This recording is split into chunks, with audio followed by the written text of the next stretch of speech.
Jā, kārtons. Tie, kas viss 100 gadus elpos, tādiem tikai pieder hip-hops. Tā nav vienkārši slimība, tas ir simptoms, sindroms. Ir viens atgriezt hip-hop, kādas atbildes slēpjas tikai zem manas ādas. Ārdās smadzenes stelu, jo debiliķi aiz katra ļeva stūra vienmēr būs lievie kritiķi. Citiem ir svētki, citiem, protams, pērs. Katra dziesma tiek pārbaudīta tā kā DNS. Ir vairāki varianti, gribi tam ticēt, vai arī nē. Manā sirdī vienmēr hip-hops eksistēja, testēja hip-hop uz katru reperu manikēnu. Katru gadu pazūd tā īpašība, laikam pārāk maz gen. Īstajiem repakiem hip-hops vienmēr līdz.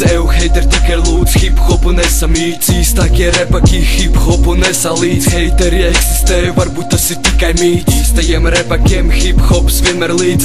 Heiteri tikai lūdz hip-hopu nesamīdz. Īstākie repaki hip-hopu nesalīdz. Heiteri eksistē, varbūt tas ir tikai mīts. Katru dienu tiek čekots hip-hopa saturs. Jūs ļevas domas būs tālāk nekā Saturns. Šahanizē prāt pēc katru komentāru. Hip-hops attīstās tā kā vajag pēc kalendāra. Ko lai dari, ja heiteri hip-hopu biedē? Brāl, aizmirstīt, tas tikai Dievam pieder. Bremzē heiteri, slēdz iekšā savu ABS. Atceries, heiteri hip-hops katru gadu neaug abelēs.